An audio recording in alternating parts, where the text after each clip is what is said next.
성경 봉독 잠언 15장 19절에서 33절까지입니다. 구약 927쪽 정도였습니다.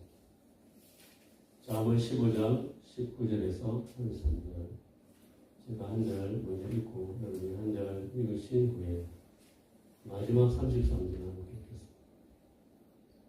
게으른 자의 길은 가시 울타리 같으나 정직한 자의 길은 대로니라. 지혜로운 자들은 아비를 즐겁게 하고 미련한 자는 어미를 업신여깁니다. 무지한 자는 미련한 것을 즐겨하여도 명철한 자는 그 길을 바르게 합니다. 근원이 없으면 경륜이 무너지고 지략이 많으면 경륜이 성립하느니라. 사람은 그 입의 대답으로 말미암아 기쁨을 얻나니 때에 맞는 말이 얼마나 아름다운고 지혜로운 자는 위로 향한 생명길로 말미암으로 그 아래 있는 수호를 떠나게 됩니다. 여호와는 교만한 자의 집을 거시며 과부의 지게를 정하시느니라. 악한 길은 여호와께서 미워하시나 선한 말은 정결하니라. 이익을 탐하는 자는 자기 집을 해롭게 하나 뇌물을 싫어하는 자는 살게 되느니라. 의인의 마음은 대답할 말을 깊이 생각하여도 악인의 입은 악을 쏟느니라. 여호와는 악인을 멀리하시고 의인의 기도를 들으시느니라. 눈이 밝은 것은 마음을 기쁘게 하고 좋은 기별은 뼈를 윤택하게 합니다. 생명의 경계를 듣는 귀는 지혜로운 자 가운데 있느니라. 풍미받기를 싫어하는 자는 자기의 영혼을 경히 여기니라. 견책을 잘게 얻는 자는 지식을 얻느니라. 함께 읽겠습니다. 여호와를 경외하는 것은 지혜의 풍미라. 겸손은 존귀의 길잡이입니다. 오늘은 5월의 마지막 날입니다. 5월에 부어주신 하나님 은혜에 감사하며 6월에도 주님과 동행하시는 한 달이 되시기 주님의 이름으로 축원드립니다. 예전에 제가 차를 가지고 부산에 간 적이 있습니다. 제가 거의 29년을 산 곳이었지만 이 부산의 도로는 복잡하고 혼잡해서 운전하기가 쉽지 않았습니다. 그때는 제가 내비게이션을 쓰지 않았기 때문에 구불구불한 길을 운전하면서 오로지 저의 감각을 의지할 수밖에 없었습니다. 멀리 보이는 산도 보고 또 눈앞에 보이는 건물과 도로 표지판을 보면서 그리고 저를 압박하는 다른 차들의 거친 운전까지 신경 쓰면서 운전하는 것은 정말 힘들었습니다. 엉뚱한 길로 들어서서 돌아가야 한다든지 또 방향 감각을 상실해서 난감함을 느낄 때도 있었습니다. 말 그대로 운전이 스트레스의 연속이었던 기억이 있습니다. 그런데 수년이 지난 후 내비게이션을 차량에 장착하고 운전하게 되었을 때는 정말 너무나 든든한 마음이었습니다. 내비게이션이 지시해주는 길로 가기만 하면 목적지에 아주 쉽게 도달할 수 있었기 때문입니다. 오늘 잠언 말씀에도 이처럼 우리가 가야 하는 인생길에 관한 얘기가 나옵니다. 특히 믿음의 사람들이 가야 할 두 개의 길에 관한 소개를 해주고 있습니다. 19절을 보시고 22절까지 보시면 정직한 자의 길인 대로가 나옵니다. 이 대로는 이 땅에서의 삶을 위한 교훈이라고 생각합니다. 그리고 23절에서 28절까지는 생명길이 나옵니다. 이 길은 우리의 영적인 삶을 위한 교훈이라고 생각합니다. 육신적인 삶의 길과 영적인 삶의 길을 어떻게 가야 하는지 내비게이션처럼 방향 제시를 해주시는 말씀이 29절에서 또한 33절에 나옵니다. 멀고 힘들고 험한 두 개의 길을 가는 우리에게 어떻게 그 길을 가야 하는지 이 아침에 주님의 교훈을 새겨 듣고 은혜를 누리시길 주님의 이름으로 축원합니다. 먼저 19절에 게으른 자의 길과 정직한 자의 길이 나옵니다. 게으른 자는 해야 할 일을 피하고자 늘 변명거리를 찾고 핑계를 댑니다. 그는 멀고 험해 보이는 정도 대신 쉽고 편해 보이는 지름길로 갑니다.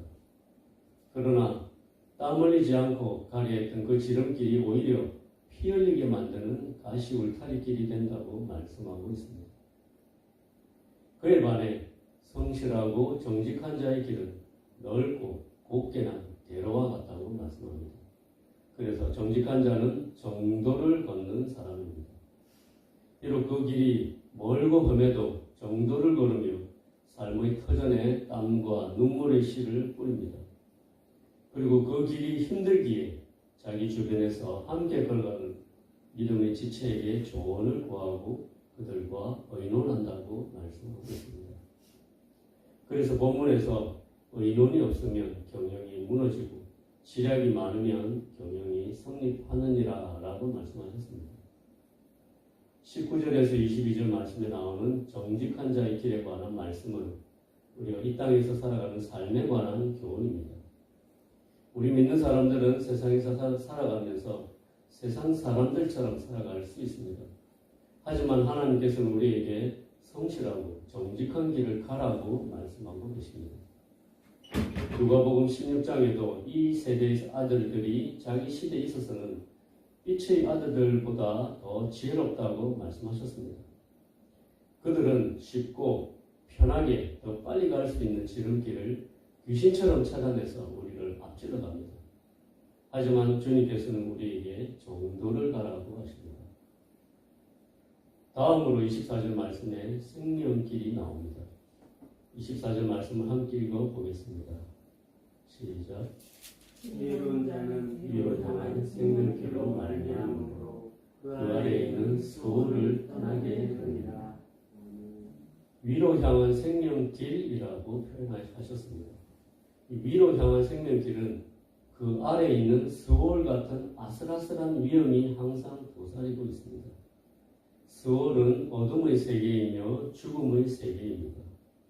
생명길로 가는 사람은 자칫 조금만 길을 벗어나도 스올과 같은 아래 길로 들어설 수 있다는 말씀입니다. 그런데 위로 향한 생명길인 영적인 삶을 살아가는 주님의 자녀들에게 아래에 있는 스올로 떨어지게 만드는 것이 무엇일까요? 바로 23절에 나오는 때에 맞는 말입니다. 영적인 삶에 큰 치명상을 입히는 것이 우리의 입술의 말이라는 뜻입니다. 야고보서 3장 2절에도 이렇게 말씀하고 있습니다. 우리가 다 실수가 많으니 만일 말에 실수가 없는 자라면 곧 온전한 사람이라 능히 온몸도 굴레에 씌우리라. 이 말에 실수가 없는 사람은 온전한 사람이라고 하셨습니다. 온전한 사람이 되기 위해서는 꼭 말의 영역에서 조심해야 한다는 말씀입니다. 그만큼 말의 영역은 영적 성숙을 위한 최종 단계처럼 여겨지는 영역입니다. 다음으로 영적인 삶에 치명상을 입히는 것은 27절에 이익을 탐하는 것입니다. 이익을 탐하는 자는 돈을 사랑하는 사람입니다.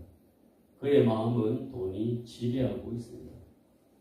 디모데전서 6장 10절에도 바울 사도가 이 영역에 대해 디모데에게 엄격하게 경계하였습니다.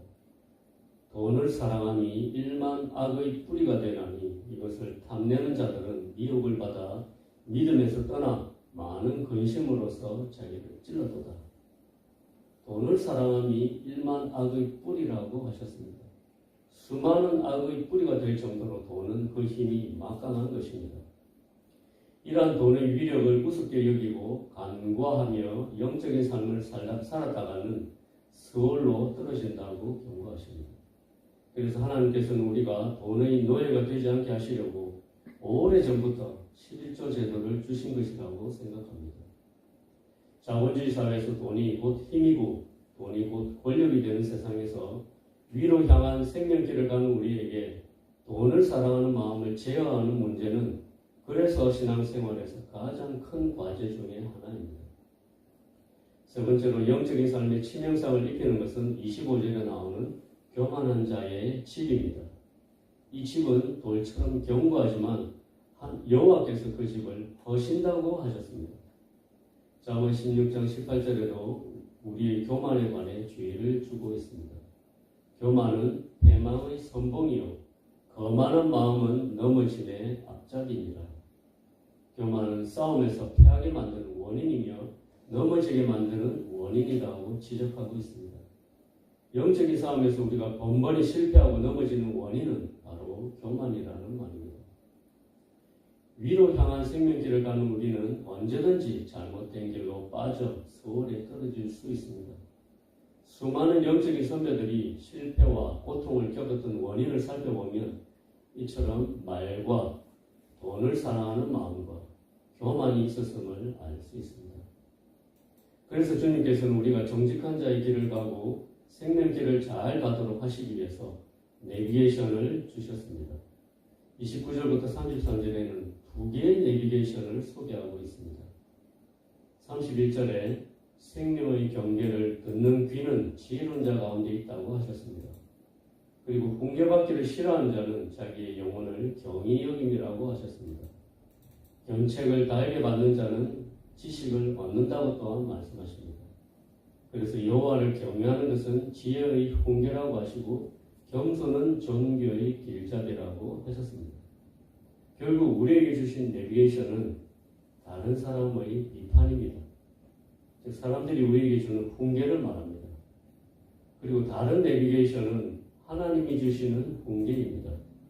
이 두 개의 내비게이션 음성을 잘 들어야 한다고 하셨습니다. 그런데 이 두 개의 음성을 잘 들을 수 있는 조건이 있다고 말씀하십니다.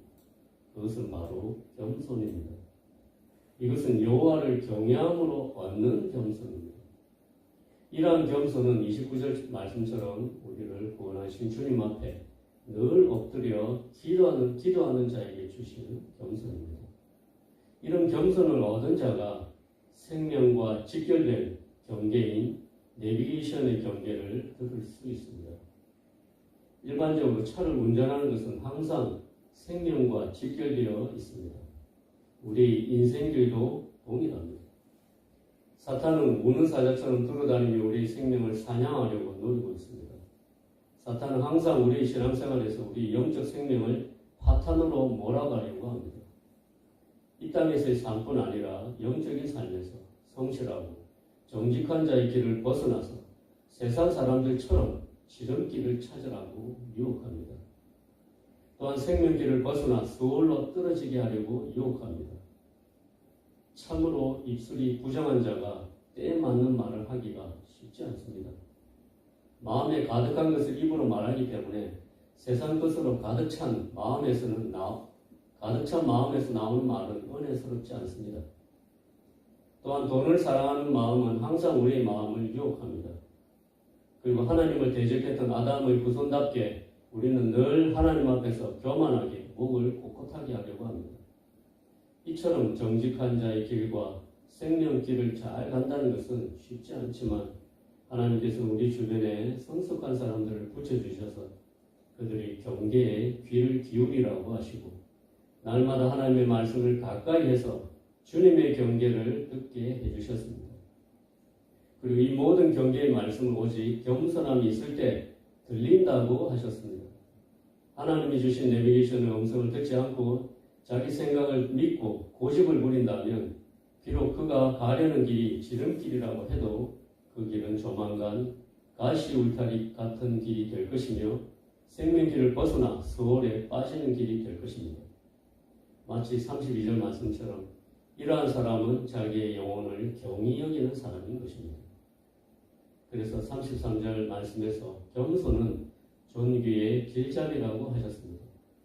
겸손이 길잡이, 즉 내비게이션을 잘 활용하는 열쇠가 된다는 말씀입니다. 그리고 우리가 바라는 목적지인 존귀한 삶으로 가는 길의 끝에는 하나님께서 예비하신 면류관이 기다리고 있을 것입니다. 오늘 주신 말씀의 교훈을 마음에 새기시고 우리에게 주어진 성실하고 정직한 길과 생명길을 잘 가기 위해서 하나님의 사람들을 통해 주시는 경계의 말과 하나님의 말씀의 경계를 날마다 겸허하게 받아들이는 저와 성도님들 되시길 주님의 이름으로 축원드립니다. 함께 기도하시겠습니다.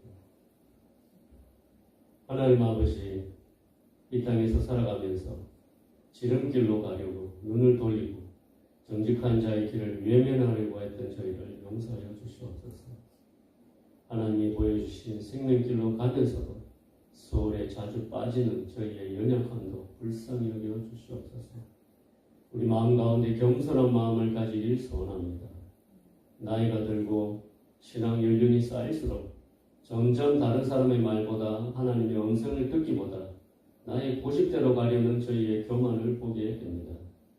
이 아침에 우리의 아집과 미련함을 용서해 주시고 우리의 성장을 위해서 붙여주신 하나님의 사람들의 말에 겸손하게 귀를 기울이게 하시고 날마다 주님의 말씀에 겸손한 마음으로 귀를 기울이게 도와주시옵소서. 우리를 위해 십자가의 길을 걸어가신 예수님의 귀하신 이름으로 기도드렸습니다.